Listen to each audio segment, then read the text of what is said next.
what are your unconscious biases? And it's just like, that is such a poor question, because you have to know what your unconscious biases are before you can even answer that question. Mm-hmm. Another poor question is, when was the first time you used the N-word? That's a horrible question, because it doesn't invite the person in.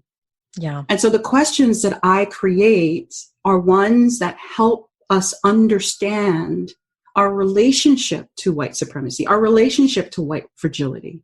And then that invites someone in to do the writing. And then once they do the writing, when they do reflect, Andrea, when they do provide the reflection, it comes from a place of understanding their humanity. This is your Kick-Ass Life podcast, episode number 346, with guest Leesa Renee Hall. This is the Your Kick-Ass Life podcast with Andrea Owen, a no BS guide to self-help and badassery. Because ladies, let's face it, life's too short for it to not kick ass. And here's your host, the girl who serves it up straight with a side of crazy, Andrea Owen. Hey there, ass kickers. Welcome to another episode of the podcast. I am so glad that you are here. So the other day, I had to go run an errand that was on the other side of Greensboro. We're right outside of Greensboro. So it was like a 30-minute drive. I had to go somewhere, and I had to get on the freeway. And I realized that I have not been on the freeway. I don't think I've been on the freeway as a driver, I think since March. And I am someone who is lucky enough to work from home. So I have not had to leave the house other than running some errands that are right in my community within probably 5 or 6 miles of our house. So I got on the freeway, and you guys, it was as if I had forgotten how to drive. I was kind of laughing to myself because it reminded me of one of my all-time favorite movies, Clueless, where Dion and Cher are driving, and Dion accidentally gets on the freeway and they're screaming, and her boyfriend Murray is in the car. If you're a Gen Xer or maybe an older millennial, you probably know that movie as much as I do. It's on Netflix. I'm pretty sure it's Netflix that it's on.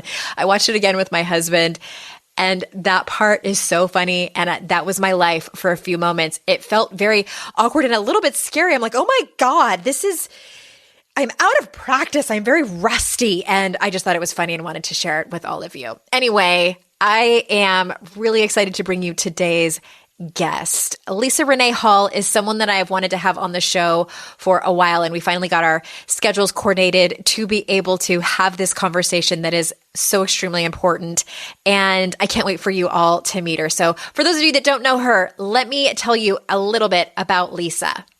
Leesa Renee Hall has helped over 33,000 leaders explore their unconscious biases using her signature process called Explore Biases Now. Author of 10 books, Leesa was known as a technology pioneer before turning her attention to disrupting the misinformation hard-coded deep in the mind. Her tips have been featured in The Guardian, American Express Open, Globe and Mail, Choice, Ottawa Citizen, Toronto Star, Prophet, and Inc., to name a few, along with television, radio, and podcast appearances. So without further ado, here is Leesa. Leesa, thank you so much for being here. Thank you for having me. I have been looking forward to this conversation, and I think I have so many curiosity questions, and then of course things I want to ask you that I've actually experienced and seen in your work. But I want to start with, how did you come to this work? Because you used to work in tech, correct? Yes, that's right. So I was in a place, where was it? 2015, I think it was, where I knew that something needed to change. Okay. And the clues I was getting that I needed out of tech is, one, I was getting bored. Okay. I had won a lot of awards, written a lot of books. I was getting bored. You were masterful at it. Yes, it was. The second clue that I needed to change is that I just couldn't keep up with the new tech anymore. And the industry was becoming so saturated. Like, someone would send a tweet and now suddenly they're a social media manager or social media expert. Right. And so it was just like the barrier to entry into tech was now getting lower and lower and lower. I was finding that also that the sales cycles were taking much longer. So instead of closing deals within 90 days, it was taking longer as people had to sit and think about it. And then all of a sudden it was like, oh, my son is, into social media, so we'll just hire him or Oh, assign it to Jesus. him. Okay. Or, oh, we have a team out in India and they're $5 an hour, so we'll, Right. send it over. So it was all these signs that was pointing to that my days as tech diva was coming to an end. But I didn't know what was next. But I just knew that I was unhappy. I knew that I needed out.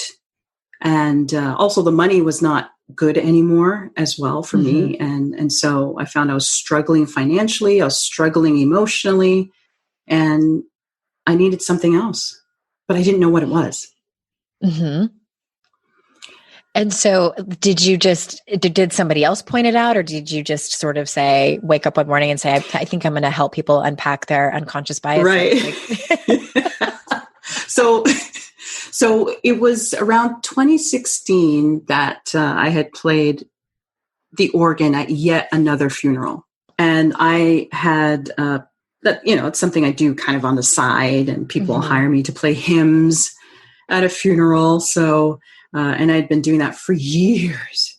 And so one of the last funerals I played at in 2016 was that of a young man that had been, and I don't know how the person passes on, but eventually it becomes known when I'm sitting there as an organist playing Amazing Grace for the umpteenth time. Someone eventually will mention how the person passed on.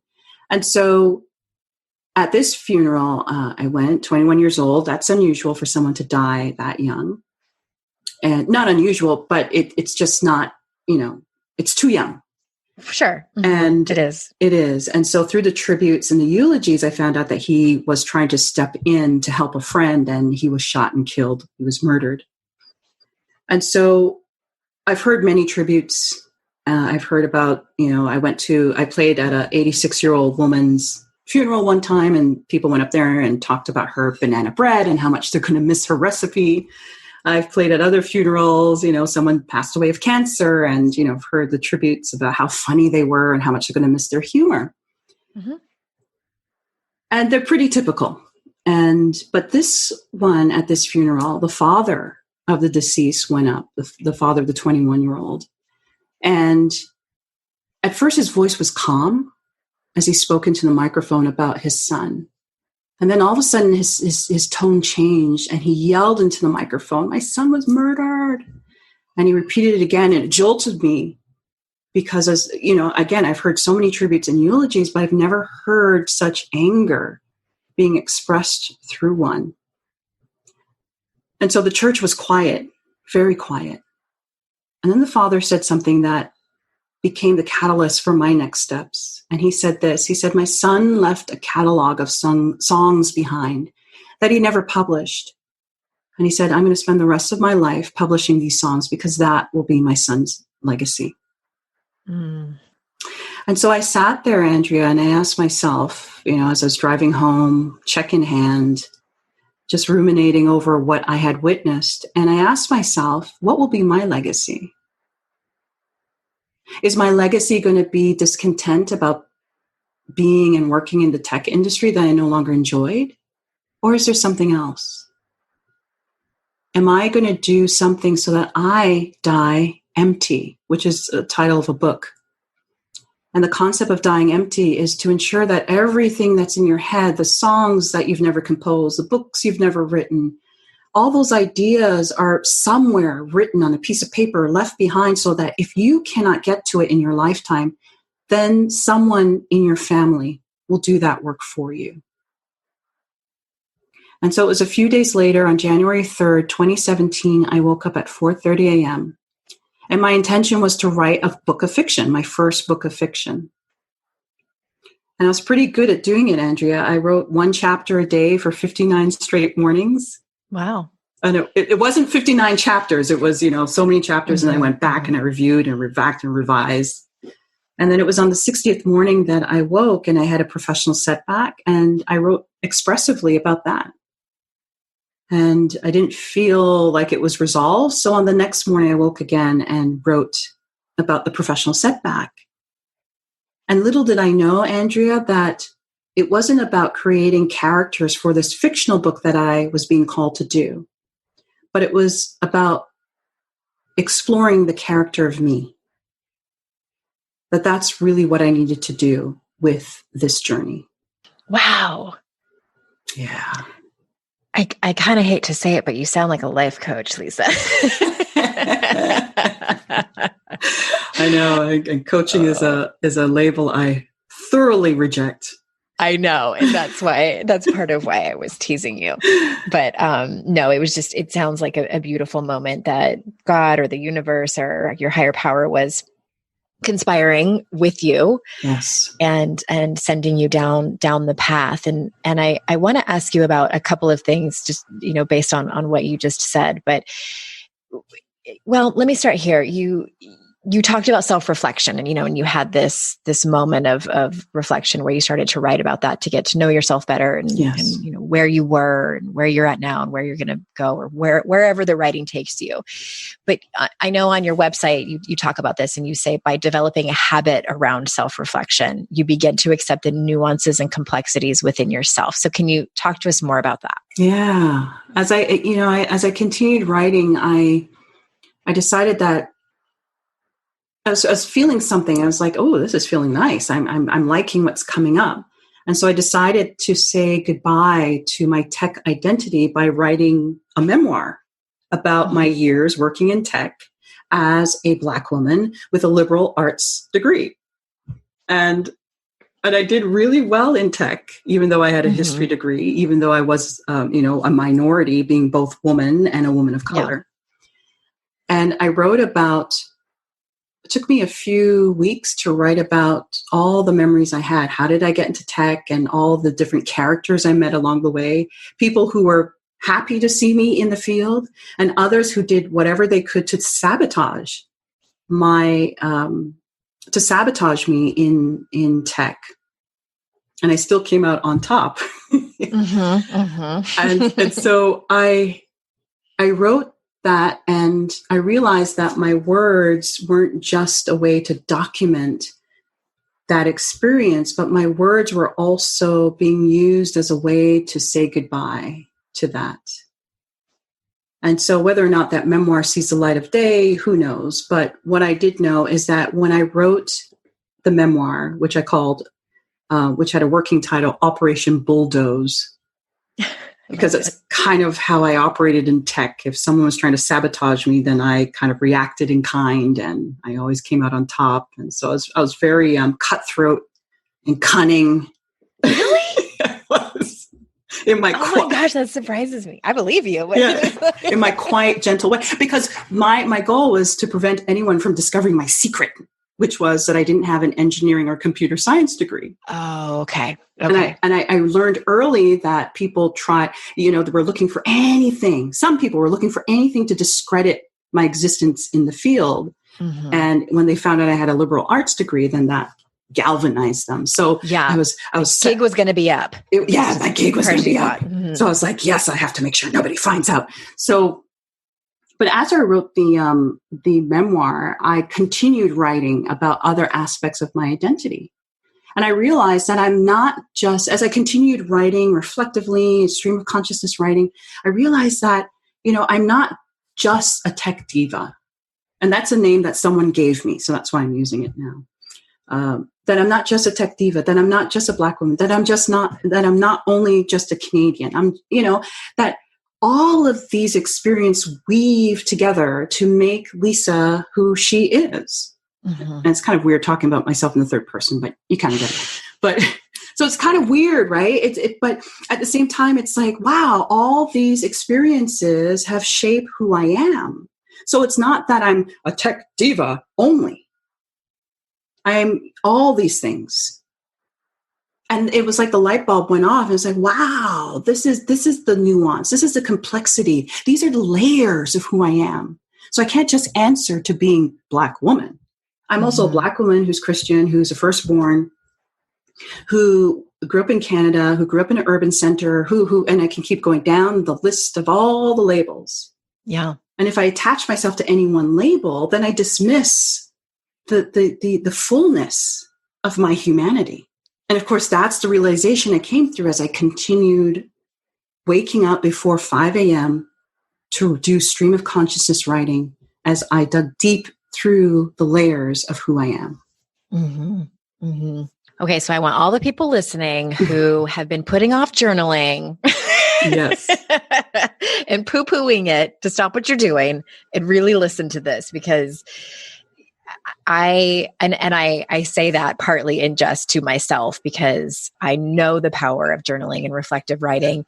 And yet still it's sometimes, when my own therapist or coach will assign it to me, I'm like, ugh. I know for me, in my experience, I think part of the resistance is knowing that something is going to be picked at, dug at, poked. Yes. It's walking into something for the first time or the 100th time, and it doesn't always make it easier. Sometimes it's even harder. Like there's all these sort of layers, like sort of like what we were talking about, that could be uncovered. And sometimes journaling doesn't, I feel like, Yes. uncover a whole lot, but it's the turtle steps that count. And to me, it's also the investment in your own life, in your own healing.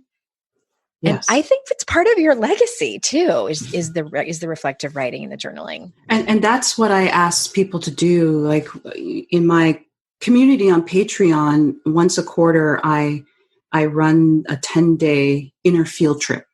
Mm-hmm. And that term came to me in an interview I was doing with bestselling author Jen Posteloff. And I was sharing with her about the field trip, and 2020, I was supposed to organize these field trips and bring my patrons together in different cities, and we'd visit museums or sites of interest where a particular oppression took place, and then kind of merge the reflective writing with the on-site visit. But then that had all changed, and so I said to her, so what we're going to do is we're going to do virtual inner field trips. And I sat there and I was like, oh, wait a minute, that's a thing. Yeah. And she's like, yes, grab it. So on the interview, I registered a domain name first, and then I went and searched, made sure no one else was using it. But so what we do is we go on these inner field trips where we dig deep into who we are, and I give them guided prompts. And the purpose of the prompts is to help focus in on what to ask what I call your inner oppressor. Mm-hmm. That part of yourself that wants you to align with the dominant culture. And not just wants you, but bullies you and dominates you so that you align with the dominant culture. And why? So it can keep you safe and protected. Yeah. Yeah. I love that you use the word bully, because when you were saying that, I thought to myself, as a white woman, I feel like when we don't listen to that inner oppressor that tells us we need to align with the dominant culture, it actually, in my experience, tells us that we are becoming unsafe if we don't do that. Yes. We're doing it wrong. And I just want to highlight, I'm in it. And when we're recording this, it's going on right now, but I'm glad you offer them one a quarter. So when will the next one take place? Around October? It'll be September. And then the next one after that won't be until January. Okay. So I want everyone to go now. And of course the link will be in the show notes, and it's there's so many things I love about it. I have learned so much from even watching the videos from before I was in your Patreon, and I could talk to you for 2 hours. I won't take up that much of your time asking you questions about things that I've learned and wanting you to share with the people, but they're just going to have to go and sign up for the inner field trip. One of the things I love is that you ask people not to post their reactions, but more so their reflections. So can you talk about what the difference is? So even if somebody's unpacking their unconscious bias with some other race educator, what is the difference between those two things? I can tell when someone looks at when they look at the writing prompt and then you just plug away in the comments. This is what I feel. No, I don't want to know what you feel. I want you to go away, reflect, then come back. Because when someone just simply reacts, then they're going to operate from a place of fragility. Mm-hmm. And the concept of white fragility, that was coined by Dr. Robin DiAngelo. She wrote a book on white fragility. There are some women of color who have a problem with her. There's some controversy. There is some controversy, and it's mainly around the fact that a white woman is benefiting from anti-racism education. Yeah.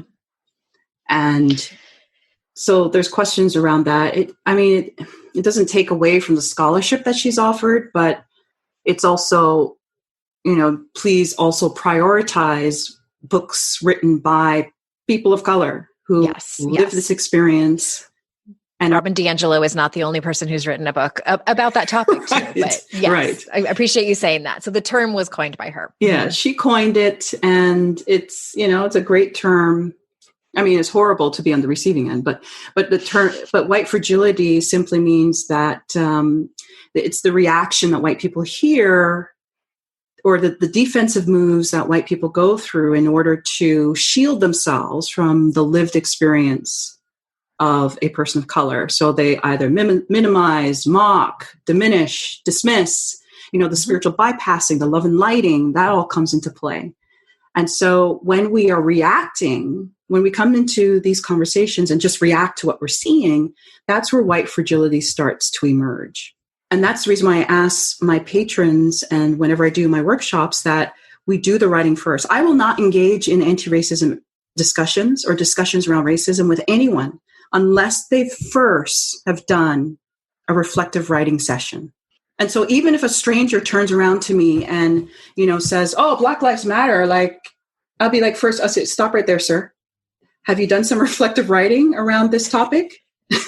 If not, we are not having this discussion, because the difference is once someone goes through a reflective writing session and they reflect on racism, they reflect on, and a poor question is, what are your unconscious biases? And it's just like, that is such a poor question, because you have to know what your unconscious biases are before you can even answer that question.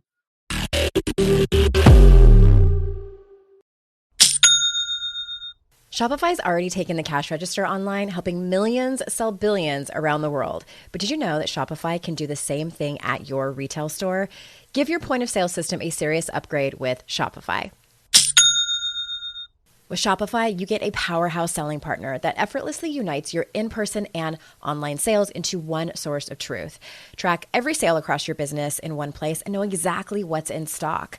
Connect with customers inline and online. Shopify helps you drive store traffic with plug-and-play tools built for marketing campaigns from TikTok to Instagram and beyond. Get hardware that fits your business. Take payments by smartphone, transform your tablet into a point of sale system, or use Shopify's POS Go mobile device for a battle-tested solution. Sign up for a $1 per month trial period at shopify.com/noise, all lowercase. Go to shopify.com/noise to take your retail business to the next level today. Shopify.com/noise. It's hard to find a great mentor who can help me level up. My dream mentor, Shonda Rhimes.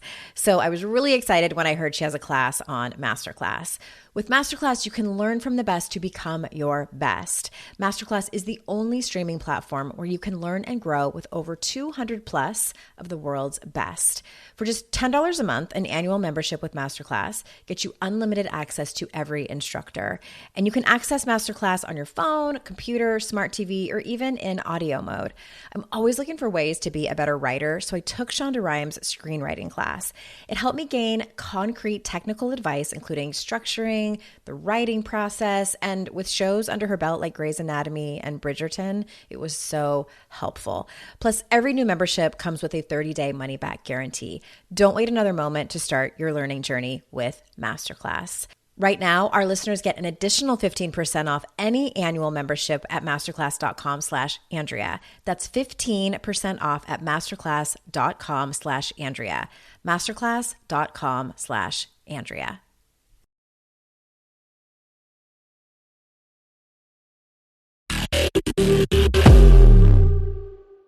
Another poor question is, when was the first time you used the N-word?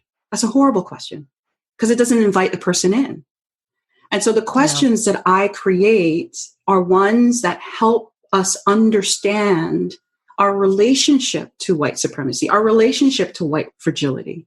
And then that invites someone in to do the writing. And then once they do the writing, when they do reflect, Andrea, when they do provide the reflection, it comes from a place of understanding their humanity. Mm-hmm. And when you can understand that you are a flawed human being, you are not perfect, that you are going to make mistakes, or as I ask people to do, to stumble bravely, then you enter these conversations from a place of, yeah, I'm going to make mistakes. Yes, I understand the flawness of my humanity. And thus I can see your humanity in return. Well, that's a big part of the point. If I'm understanding everything correctly, it's just about seeing each other. Like at the end of the day, what it all comes down to is seeing each other's humanity. And, Brene Brown says it's hard to hate people up close. It sure is. And I think that's one of the hardest lessons for me personally to come to. There's so many. I shouldn't say that's the hardest. There's so many. And I love that you challenge people. I also want to ask you about, because you work especially with introverted, highly sensitive people. Yes, my favorite. And and I think especially if someone doesn't consider themselves an introverted, highly sensitive person, if they are a white person who's new to this conversation, they suddenly turn into one. Right. Funny how that happens. But did you start out knowing that you were going to specifically want to help those people, or how did that come about? Well, it's interesting because my audience defined themselves. So I kind of did the opposite of what branding people say. So branding people say, okay, choose your customer avatar, define who they are, and then go out there and create your business around that. But I did it differently. What I did is I decided to show up as myself. So after I went through my reflective writing, I found that my writings became much more consistent. I found that my values started to show through my writings. And so instead of going with the wind, I now stood firm. These are things I believed in. And so I'd show up on Instagram just as I am. And then it started inviting people in who are highly sensitive, introverted, and people with gentle and quiet personalities. And so when my community on Patreon was growing and people started using that language, I said to myself, oh, okay, well, I guess that's who I attract. So the introverts found me. Yeah. Something about my style brought the highly sensitives. And then once I started to see that that's the language that they're using to call themselves, then I started to center in on that much more aggressively. And there's research out there by Dr. James Pennebaker, who has done a lot of research on the concept of expressive writing and writing to heal. And he's found that it has as much impact in changing human behavior, expressive writing, as talk therapy, so meeting with a therapist. But on the same token, there's another doctor by the name of Dr. Joshua Smythe, who has found that not everyone responds to reflective writing. And it usually works best for people who are introverted, highly sensitive. And so with both that research, I was like, oh, well, obviously, then let me just be more clear. Because people would come in, do the writing prompts, and it's like, okay, this is not for me. Bye. And then I started to realize, if I can really center in my message and really target who this is for, then most likely I'm going to build a really stronger community. And when you look at other anti-racist educators, I have the smallest footprint. But at the same token, I have but at the same token, I have the most loyal audience. Yeah. And why? Because I'm very clear. I'm here to stand with those with quiet, gentle, and highly sensitive personalities, to help them stop using their sensitivities as an excuse to disengage, and instead give them this tool, the inner field trip, to help them instead to understand how to nurture their sensitivities so that they stay in this work and stay in the fight for the long haul. Yes.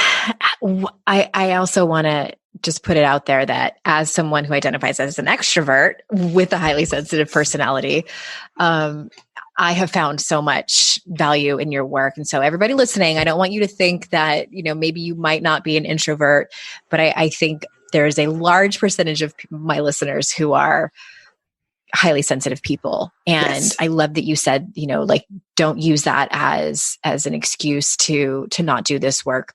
Because it's one of the things it's real, right? Sorry to interrupt. It's real, right? Because for people who are highly sensitive, and Dr. Elaine Aron is the person who coined the term highly sensitive person. And she's found that highly sensitive, 70% of them are introverts, 30% are extroverts. She's found that we are stimulated, our nervous system is stimulated by violent images. So imagine watching a video footage of a Black person being racially abused, racially harassed. Imagine what the nervous system is going through. Yes, if you are a human being, it's going to affect you. But if you're highly sensitive, this thing's going to sit in your stomach. It'll take you out for weeks. It will take you out for weeks. Mm-hmm. I got taken out for weeks just by watching the Titanic. Right. Like the other day yesterday, I watched a film called Wanted starring James McAvoy and Angelina Jolie. And this movie came out years ago. And I love the cinematic style, but then it got to a point where it got very graphic.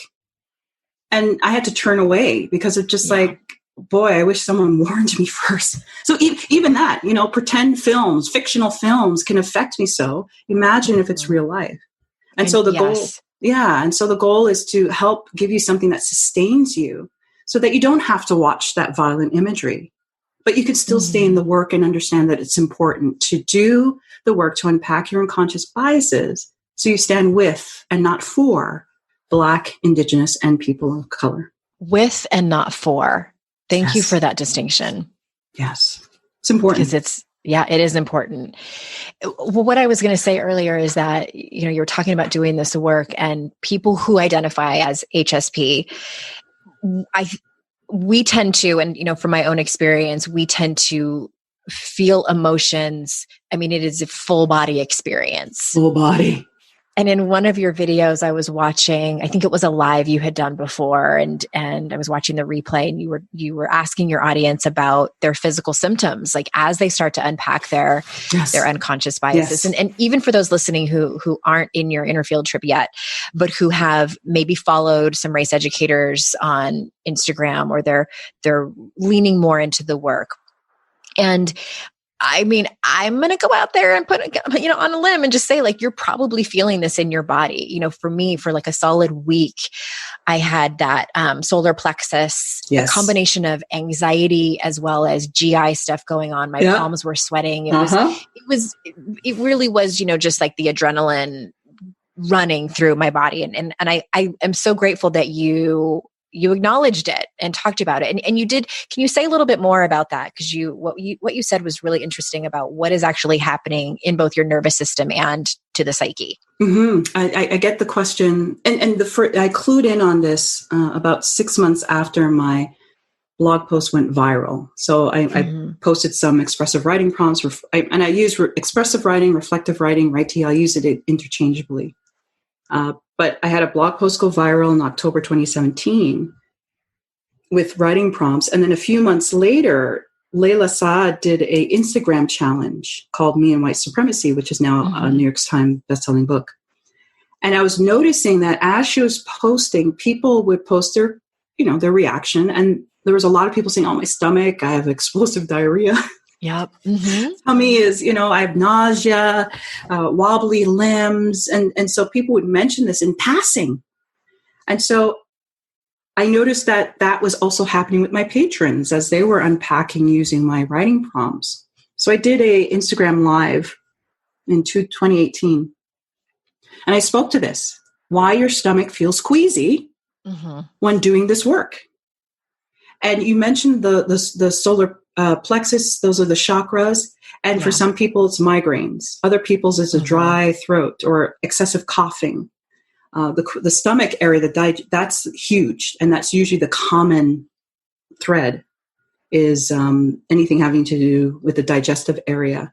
And so what's occurring is that you are detoxing years and years and years of being cultured in a culture of white, or conditioned in a culture of white supremacy. So as a result of the detox that's taking place, like for the first time, you're inquiring and interrogating your inner oppressor to say, well, why the hell are you so attached to white supremacy culture? And now your inner oppressor is being, they're telling you, but it's in a very, confusing, chaotic way. And you're using your stream of consciousness writing to record what you're hearing. And now what you're doing is you're impacting the center of your self-esteem, the center of power and privilege. That's what you're doing when you're questioning a culture of white supremacy and your attachment to it. And because you are questioning the seat of power and privilege, which is tied to your digestive issue, it's pretty much your detoxing. And as you're releasing that, you're making that part of yourself ready to receive and digest new information. And that new information is the new identity, which for many of us means that we will be without identity for a very long time as we try to get close to what our true identity is. Mm-hmm. And hopefully I didn't confuse you. No, it makes sense to me. I think it wasn't confusing to me. I think because I've gone through that journey of, to me, it felt like if I had like, I don't know if I can find the right metaphor, but it's sort of like the open mouth with just the magician that pulls the scarf out, and it just like keeps coming. And it's sort of this unraveling or undoing of these old identities that have been part of my ancestry for years and years of white supremacy. And at the same time, I like too that you said that there might be this feeling of not having an identity for a while. And I went through that. And as a white woman, the experience and realization and the reflection of being both the oppressor and the oppressed, and the understanding of, and I forget the woman's name who coined the phrase, the patriarchal bargain. Yes, a Turkish writer. I don't remember her name. Yeah, it was a woman. Her name starts with an L, and I can't remember. But the feeling, the understanding that white women have made a bargain with patriarchy to maintain some semblance of power and control. And in doing so, we have turned our backs on Black women. And for me, I feel like I'm centering myself in this moment. Mm-hmm. I think that it's helpful, for my white women listeners to understand that concept and understand that your reflective writings are incredibly helpful, and also understand, I was up in my white feelings for a couple of weeks and I had to take a beat to do a lot of crying and a lot of, just the physical symptoms. And I understand, I teach shame resilience. So I very much understand when shame is in my body and having to process that, because I know what happens when you try to shove it down and it's not important. And and please, everyone listening, you already know this, but don't take all those feelings to your Black friends. That's right. Leave us out of it. But I just wanted to acknowledge that might be the experience for some of the white women out there, and it's not wrong. It's part of the process, and there's the correct places to process that, and it's just the unpacking, I think, is such an appropriate term for the work that you do. Absolutely, because just to add to this is that the question that you're asking yourself as you unpack is, who am I beyond my skin color? Mm-hmm. Who am I beyond my gender, my sexual orientation, my gender expression? And if these no longer mattered, who would you really be? And that's why the solar plexus goes through such pain, like the digestive issues, the liver issues, the stomach, the bowels, just constipation, or the opposite, as I said, explosive diarrhea. And mm-hmm. because you're now questioning ego, which is the inner oppressor. And you're doing this for the very first time because a culture of white supremacy needs white women to uphold it. And throughout history, when you look back at your mothers, your grandmothers, your great-grandmothers, and so on, they have done what they could to uphold and prop up a culture of white supremacy. And by, as you said, by adopting the patriarchal bargain, which is three roles. Either you are a good girl, a sexy vixen, or a mother. Mm-hmm. One of those three roles. And you play one of those three roles so that you can get some crumbs from the table. Yeah. Crumbs. Mm-hmm. Crumbs. And so that's why white women getting free is tied to all women getting free.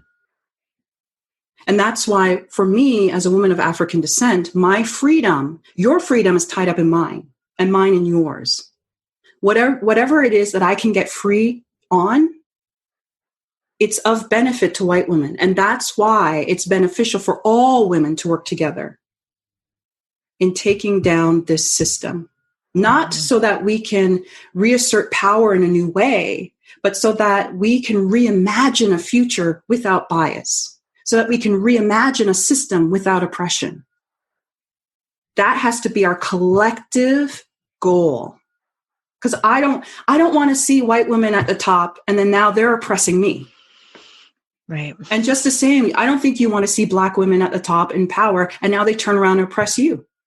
And I know that this discussion right now is ignoring indigenous women, Middle Eastern women, South Asian women, East Asian women, Pacific Islander women. I can keep going down the list. Mm-hmm. But this is a Black woman speaking with a white woman. So that's why I'm sticking with this dichotomy. So our freedom is tied up in each other. And because Black women and indigenous women especially can see a future without bias, this is the reason why we need to lead this effort. But it doesn't mean we leave anyone behind. It just means that we can see a future and a system that honors all. Yes. If you just want to take over my podcast, I just love listening to you talk. I love watching your videos on your Patreon where you are out. It looks like it's down by a river or a trail or something. It's always by a river. There's some history around why trails are built along rivers in the city of Toronto. And it has to do with a hurricane that blew through in the 1950s. And a lot of people built homes along rivers at that point in time. And as a result of the hurricane, which was the first hurricane to make it that far inshore, and it went through, it swelled all the rivers and all the houses along were swept away and many people lost their lives. So the city of Toronto passed a bill or ordinance back then that said that no homes would be built along rivers. And now the citizens of the city of Toronto benefit.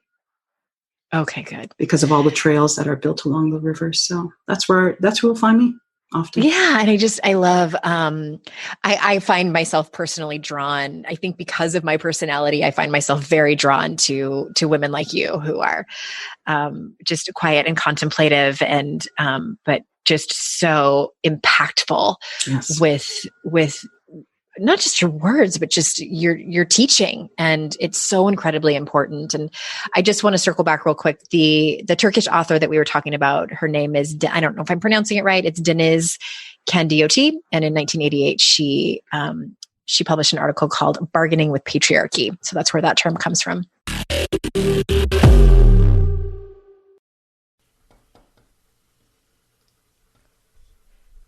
Fast forward to the end of 2024 and think about your goals. What can you do right now to give yourself the best chance of succeeding?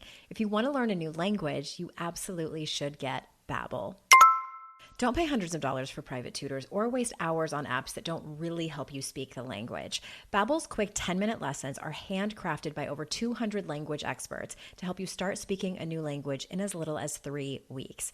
Babbel's designed by real people for real conversations. Studies from Yale, Michigan State University, and others continue to prove Babbel is better. One study found that using Babbel for 15 hours is equivalent to a full semester at college. Now it's so easy to speak simple conversation phrases with the guy that takes care of my lawn without having to consult language apps.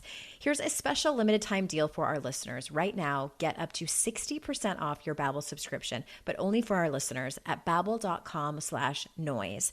Get up to 60% off at babbel.com/noise, spelled BABBEL.com/noise. Rules and restrictions may apply. I have definitely been in that place where my paycheck ran out before the next one got here. Life doesn't happen bi-weekly, so why should payday? The money you earn can be in your hands today with Earnin.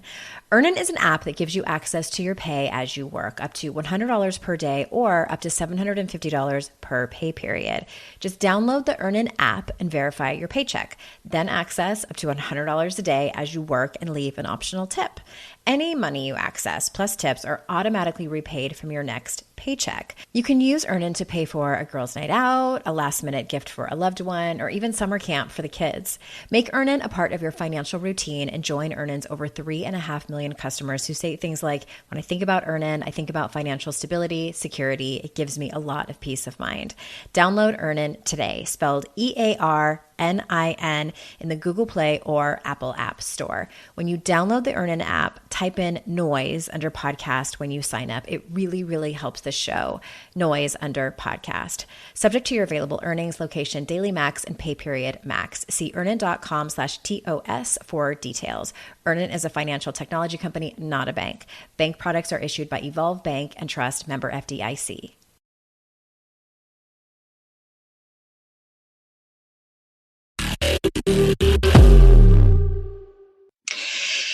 Okay, I would love to ask you about, this goes back a little bit to the work with you do, because and I can edit this out if I'm totally incorrect. Do you still do work with organizations and things like that? Or No. Lord, okay. No. When I started this work, I would work with corporations and teams. And I found that I just found it very hard, very difficult. I'll bet. And because a lot of those people are like, they're made to be there. Like exactly. Okay, That's they it. don't necessarily want to. No. So I now work with individuals who make the choice to be in the rooms with me, to make the choice to be in Patreon with me. And what I do is because there's a demand for the writing prompts, I actually have a certification program where I train leaders, take them through my process, and then they're licensed to use my writing prompts with their teams and their coaching sessions and their therapy sessions. And that is a beautiful model for me. Oh, how wonderful. Yeah. So if someone wants to do corporate, off you go. And then one of my facilitators came in and she said what she does is she works with corporations, and she says it's an opt-in. That part of the contract is this is an opt-in for your employees. And she's found that that's been a wonderful compromise. Oh, okay. Amazing. I want to put that link in the show notes too, that your certification process for people who will be interested in that. Well, let me say this. Go ahead. It's only open to patrons.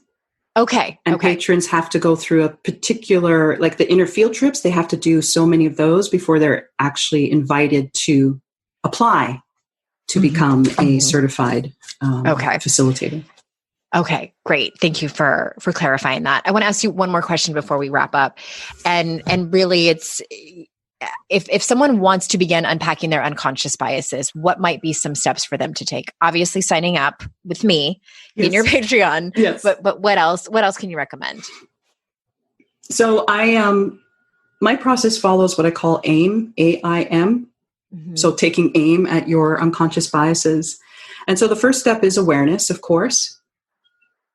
And that involves becoming aware or understanding what privileges you have. Because even I have privileges, and I'm constantly interrogating what those are and how I show up in this world. And part of awareness is to educate yourself and read books and watch films and get a good understanding as to what this thing is, what is civil rights, what is racism, what is sexism. And I cover unconscious biases. So I look at sexual orientation and homophobia. I look at transphobia. I look at sexism, racism, right? So because that's what unconscious biases are. And not only just around social and biological identities, but I also look at our unconscious biases when it comes to productivity. Like, what's our attitude to sleep? What's our attitude to taking up space? What about discipline? That's a hard one for a lot of us. And I don't mean discipline as in punishment. I mean discipline as in, being consistent. So my work really just spans quite a bit. And so that's some of the things you'll be working through with me. So in the awareness stage, that's what you do. You become more understanding of your privileges. Most people, once they start with the A, they immediately jump to the M, which is to take motion. I'm going to go to the protest. I'm going to donate the money. I'm going to put together the anti-racism. That's what I did back in 2017. Yeah, I just jumped. Well, white saviorism is a thing. and I'm glad you said this, because that's where the harm is caused. Right. And so now we see white people launching anti-racism courses. They're hosting podcasts when they're saying how to be anti-racist. It's just like, stop. Stop. So what you need to do after awareness is not jump to the M, which is motion, but back up to the I, which is interrupt. And then use a process that helps you to interrogate your own unconscious biases, because you don't know what they are. You don't know what they are. And I told you earlier what horrible questions are that don't invite you in, and instead work with someone who can help you to interrogate. And there's a lot of great books out there. There's including my community on Patreon, where you'll get some writing prompts that will help you. And then once a quarter, again, what we do is we do 10 consistent days together as a community. But you need to have that process to interrupt your unconscious biases and to do it over the long haul. Yeah. I've learned so many things from you. And I think one of the latest things that you were talking about fairly recently was about being performative. And at the same time, like, yes, you're going to be performative. I mean, this is at least how I understood it, that you were saying, yes, you're going to be performative and you're going to fall into that. And at the same time, you need to keep going. Like it's not so cut and dry where you're doing the work and it's, there's a right way to do it where it's never going to look performative or be performative. Like sometimes it's going to be both, but that doesn't mean that you should stop doing the work. Just be conscious of when you're doing it, or if you're doing it. And did I understand that correctly? That's it. And one of the writing prompts I have in my community is around perfection. And perfectionism is a tool of the culture of white supremacy. And it's where you have to show up and be pure and flawless. You can't make a mistake. And that's why when doing this work, you may post something on your socials and get a huge, nasty reaction. And then suddenly it's like, oh my goodness, I can't do this anymore. But that's a trait of the culture of white supremacy, which is that you have to show up perfectly. But how can you when you've just woken up to the fact that you have privilege and it's been harmful to others? There's no way you can be perfect. And in fact, perfection is not a human trait. And so once you can accept that you will stumble along the way, it's like learning to ride a bike. You didn't just hop on and then there you go down the street and you're okay. No, there's training wheels.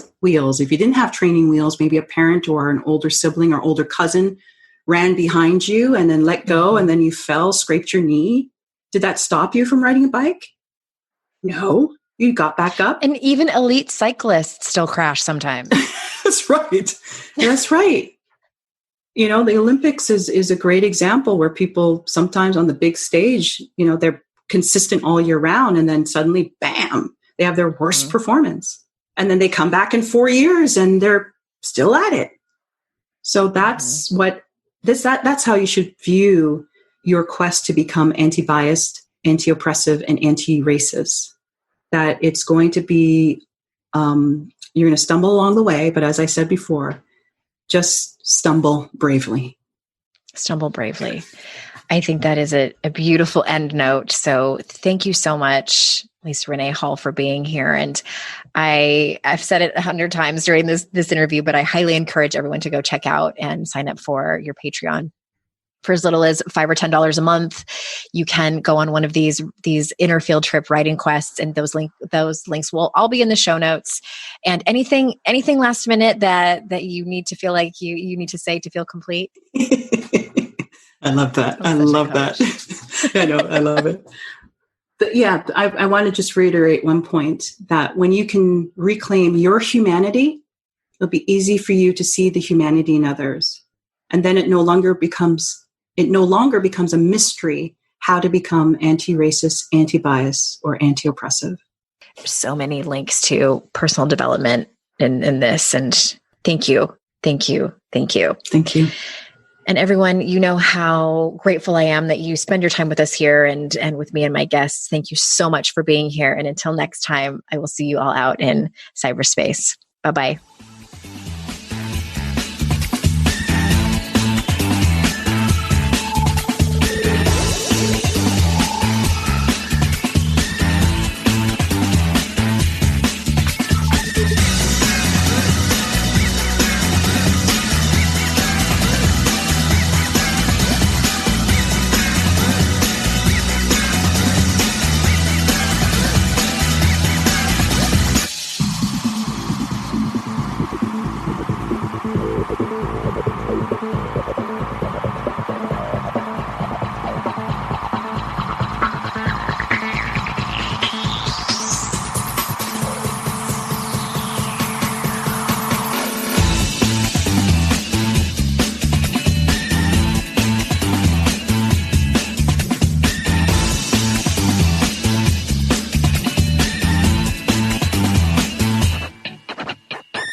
I'd like to introduce you to the Minimalist Moms podcast.